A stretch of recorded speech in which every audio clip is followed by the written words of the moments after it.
مسلمان ہونے کے ناطے موت پر اور قیامت پر ہمارا ایمان ہے کہ جس دن ہر زندہ چیز کو فنا ہو جانا ہے اور اللہ تعالیٰ کی ذات کے سوا کوئی بھی ذات باقی نہیں رہے گی۔ اس روز مردوں کو قبروں سے نکال کر اللہ تعالیٰ کے حضور پیش کیا جائے گا اور ہر شخص اپنے اعمال کے مطابق جزا اور سزا کا فیصلہ پائے گا۔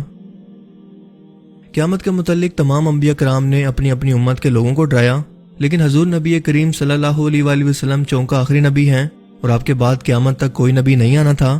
لہٰذا آپ نے قیامت کی تمام نشانیوں کو کھول کھول کر امت کو بیان فرما دیا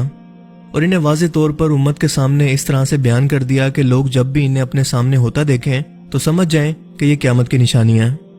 اور آج کی اس ویڈیو کے اندر ہم حضور پاک صلی اللہ علیہ وآلہ وسلم کی بیان کردہ قیامت سے متعلق چھوٹی چھوٹی نشانیوں کے بارے میں جانیں گے،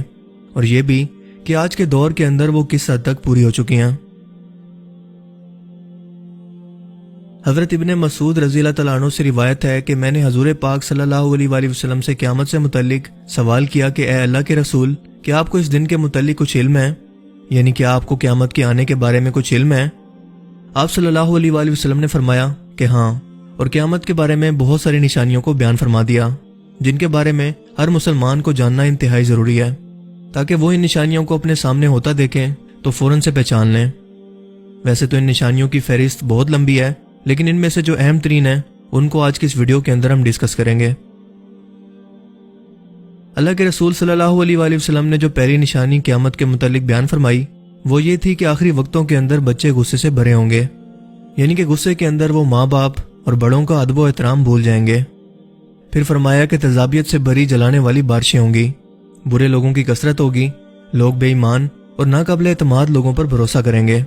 یعنی کہ قابل اعتماد لوگوں کو جھوٹا سمجھیں گے، جس کا اندازہ ہم دنیا بھر کے لیڈرز کی طویل فہرست کو دیکھ کر آسانی سے لگا سکتے ہیں کہ سچے لوگوں کو جھوٹا اور جھوٹے لوگوں کو سچا بنا کر آج ہمارا میڈیا کس طرح سے عوام کو بیوقوف بناتا ہے، انہیں حقائق سے دور کر کے اور گمراہ کر کے۔ اس کے بعد آپ نے فرمایا کہ لوگوں کے درمیان مواصلات مسلسل بڑھ جائے گی، اس کے لیے آپ نے لفظ مواصلات کا استعمال کیا۔ آپ نے فرمایا کہ لوگ دنیا کا حال گھروں میں رہ کر جانیں گے، لیکن انہیں اپنے پاس رہنے والے ہمسائے کی خبر نہیں ہوگی، جس کا ہم واضح طور پر اپنی روزمرہ زندگی کے اندر، شہری زندگی خصوصاً اپر کلاس کے اندر اس کا مشاہدہ کرتے ہیں، لیکن دیہاتی ایریاز کے اندر ابھی بھی یہ بہت کم ہے۔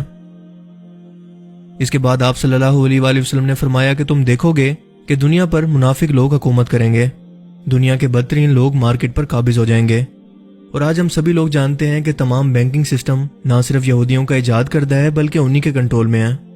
اس کے علاوہ بڑے بڑے مالیاتی ادارے جیسے کہ ورلڈ بینک اور IMF وغیرہ بھی انہی کے کنٹرول میں ہیں، جن کی بدولت یہ پوری دنیا کے معاشی نظام کے اندر اپنی جڑوں کو پھیلائے رکھتے ہیں اور کسی بھی وقت انہیں معاشی طور پر تباہ کر سکتے ہیں۔ اس کے بعد آپ نے فرمایا کہ تم دیکھو گے کہ مسجدیں انتہائی خوبصورت ہوں گی، انہیں خوبصورت پتھروں، کارپیٹ، محراب اور دنیا بھر کی خوبصورتی سے ایسے سجایا جائے گا کہ لوگ دیکھتے ہی رہ جائیں، لیکن لوگوں کے دل عبادت سے خالی ہوں گے، وہ بغیر خوشی اور خضوع کے نماز پڑھیں گے کیونکہ ان کے دل مسجدوں کی آرائشوں کو دیکھ کر انہی پر ٹھہر جائیں گے۔ اب آپ مجھے بتائیں کہ کیا دنیا بھر کے اندر ایسا نہیں ہو رہا؟ کیا دنیا بھر کے اندر مسجدیں عبادت کی بجائے خوبصورتی کے معیار پر نہیں بنائی جا رہی؟ خاص طور پر عرب ممالک کے اندر ہمیں یہ بہت زیادہ دیکھنے کو مل رہا ہے۔ آپ نے فرمایا کہ آخری وقتوں کے اندر مومن ایک بدصورت بکری سے بھی زیادہ ذلیل کیے جائیں گے، جیسے ان کی کوئی اوقات ہی نہیں ہے۔ اور آج ذرا عرب ممالک کی حالت پر نظر ڈالیں، روہنگیا، شام اور فلسطین کے مسلمانوں پر ظلم کر کے کیا انہیں ذلیل نہیں کیا جا رہا؟ اس کے بعد آپ صلی اللہ علیہ وآلہ وسلم نے فرمایا کہ تم بڑے پیمانے پر ہم جنس پرستی دیکھو گے۔ جی ہاں، وہی ہم جنس پرستی جس کو یورپی ممالک کے اندر باقاعدہ قانونی حیثیت دے دی گئی ہے اور مسلم ممالک کو بھی انہیں اپنانے پر مجبور کیا جا رہا ہے۔ اس کے بعد اللہ کے رسول نے فرمایا کہ تم دیکھو گے کہ جوان لوگوں کے پاس بے تحاشا دولت ہوگی، تم ایسی طریقیں دیکھو گے جو لوگوں کو بے حیا اور بد تہذیب بنا دیں گی، یعنی انہیں اسلام سے دور کر کے گمراہ کر دیں گی۔ آپ نے فرمایا کہ تم دنیا کی تہذیب کو تباہ ہوتے دیکھو گے، یعنی کہ قتل و غارت اور تباہی دنیا کی تہذیب کا حصہ بن جائے گی اور ہر جگہ جنگیں ہوں گی اور خون بہے گا۔ آپ صلی اللہ علیہ وآلہ وسلم نے فرمایا کہ موسیقی کے آلات ان کے سروں پر ہوں گے، اندازہ لگائیں کہ ان کے سروں پر۔ یہ بات آپ نے آج سے 1400 سال پہلے بیان فرمائی جب ایسی کسی چیز کا نام و نشان موجود نہیں تھا، اور آج کے دور کے اندر یہ ہمارے سروں پر ہیڈ فونز کی صورت میں موجود ہیں اور ہمیں ایسے لوگ آج ہر جگہ دیکھنے کو ملتے ہیں۔ اس کے بعد فرمایا کہ تم لوگوں کو ایک دوسرے کی نقلیں اتارنا